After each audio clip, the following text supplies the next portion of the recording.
हिंदी कक्षा 1 में आप सभी का स्वागत है। आज हम पढ़ेंगे अध्याय 2 दादा दादी।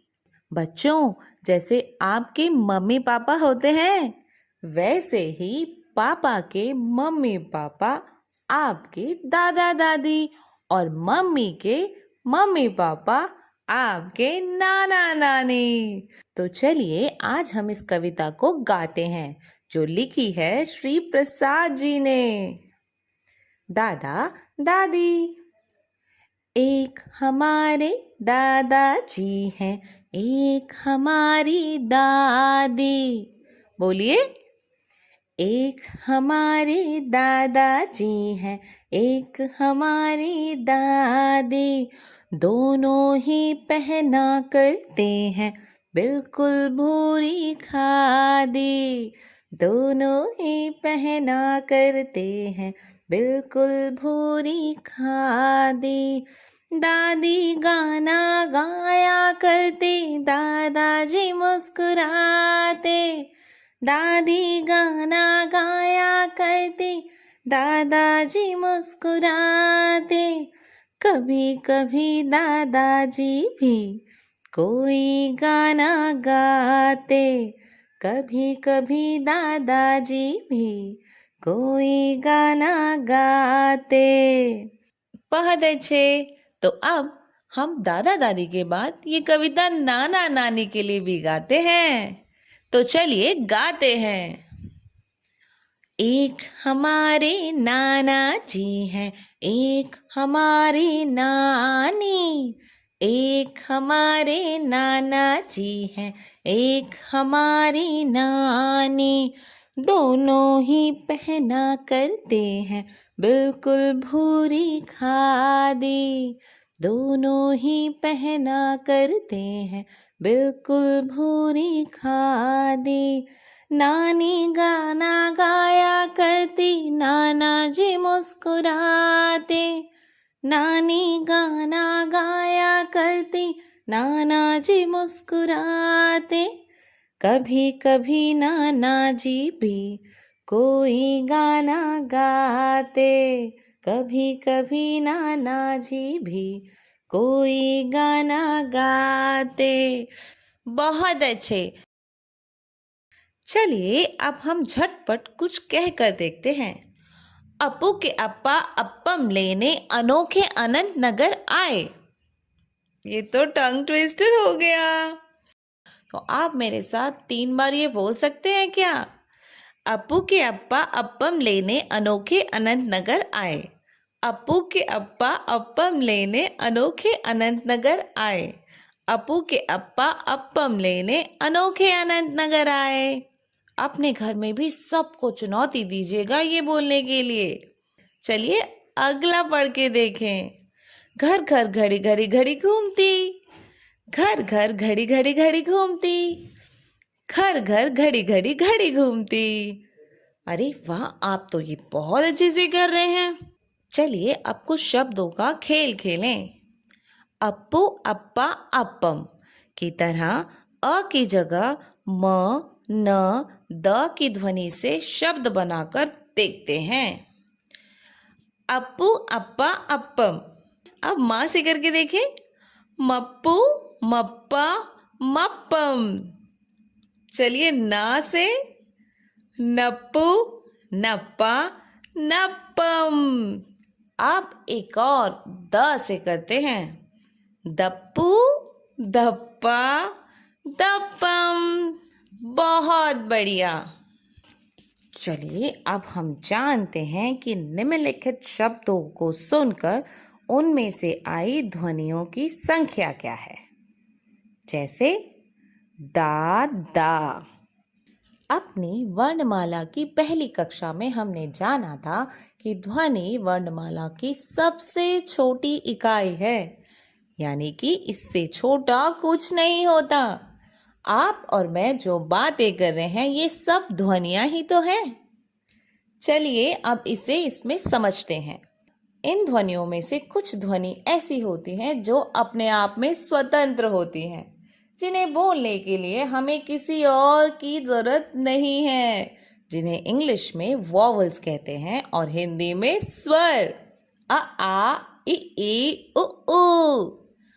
और हमारे पास ऐसी भी ध्वनियां हैं जिन्हें हम अकेले नहीं बोल पाते हैं, जिन्हें खड़े होने के लिए या तो स्वर की जरूरत होती है या ये किसी व्यंजन के साथ अटैच हो जाते हैं, जैसे क, ख, ग। तो हम समझते हैं दादा को, द आ द आ। यहाँ पे एक व्यंजन द की ध्वनि है और स्वर आ की ध्वनि है जो 2 बार रिपीट हो रही है। तो इसमें कुल ध्वनियां हैं 2। अगला शब्द देखते हैं, दादी। इसमें है द आ द ई, यानी कि द 2 बार, एक बार आ और एक बार ई। तो कुल ध्वनियां कितनी हुई? 3। ऐसे ही नानी का करके देखिए, न आ न ई। हमारे पास यहाँ पे न की ध्वनि 2 बार आई, एक बार आ की और एक बार ई की। तो यहाँ भी हमारे पास 3 ध्वनियां हुई। अब आगे चलते हैं नाना पर। नाना में न आ न आ। एक ध्वनि व्यंजन न की है और एक ध्वनि स्वर आ की है जो 2 बार रिपीट हो रही है। तो इसके पास कुल मिला के 2 ध्वनियां हैं। इसी तरीके से हम मामा की ध्वनियां जानते हैं, म आ म आ। एक ध्वनि व्यंजन म की है और एक ध्वनि स्वर आ की है जो फिर से 2 बार रिपीट हो रही है। तो यहाँ पे भी कुल ध्वनियां 2 हैं। और अगला शब्द मामी, म आ म ई। यहाँ पे व्यंजन म की 2 बार ध्वनि है और एक बार स्वर आ की और एक बार स्वर बड़ी ई की। तो कुल ध्वनियां मामी में हुई 3। अब हम देखते हैं दनादन को। हमने ये जाना था कि व्यंजनों को खड़े रहने के लिए स्वरों की आवश्यकता होती है। हमारे पास कुल स्वर हैं 11 और मात्राएं 10, क्योंकि छोटा आ तो सबको वैसे ही खड़ा होने के लिए मदद करता है। तो यहाँ पर इसको अगर हम खोल के देखें तो हमारे पास है द अ न आ द अ न अ। यहाँ पे व्यंजन द की ध्वनि 2 बार, व्यंजन न की ध्वनि 2 बार, स्वर अ की ध्वनि 3 बार और स्वर आ की ध्वनि 1 बार आई है। तो कुल कितनी ध्वनि हुई हमारे पास? कुल हमारे पास 4 ध्वनियां हुई। अब हम इसी बात को अगले शब्द में समझते हैं, जो कि है अपना। यहाँ पर अ स्वर की ध्वनि है प अ। इसको हम खोलेंगे तो हमें पता चलेगा अ प अ न आ। यहाँ पे स्वर अ की ध्वनि 2 बार आई है, व्यंजन प की ध्वनि है, व्यंजन न की ध्वनि है और स्वर आ की ध्वनि है। तो कुल मिलाकर यहाँ पर भी 4 ध्वनियां हैं। अब अगला शब्द है अनार। इसे खोल के देखें, अ न आ र अ। यहाँ पर स्वर अ की ध्वनि 2 बार आई है, व्यंजन न की ध्वनि है और एक ध्वनि है स्वर आ की। तो यहाँ भी कुल मिलाकर 4 ध्वनियां हैं।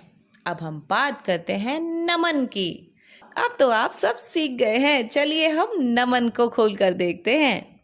न अ म अ न अ। यहाँ पर व्यंजन न की ध्वनि 2 बार है, व्यंजन म की ध्वनि 1 बार है और स्वर अ की ध्वनि 3 बार है। तो यहाँ पर कुल ध्वनियाँ 3 हैं। बहुत अच्छे, आप तो बहुत जल्दी सीख गए ये सब। अब हम जरा देखें कि बोल मेरी मछली कितना पानी। नीचे दिए गए चित्र को देखकर मछलियों की संख्या बताइए। 1, 2, 3, 4। बहुत अच्छे।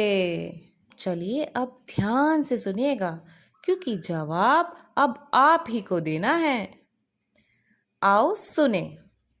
अपना अनार।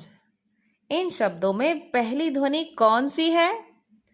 अपना अनार। ध्वनि अ।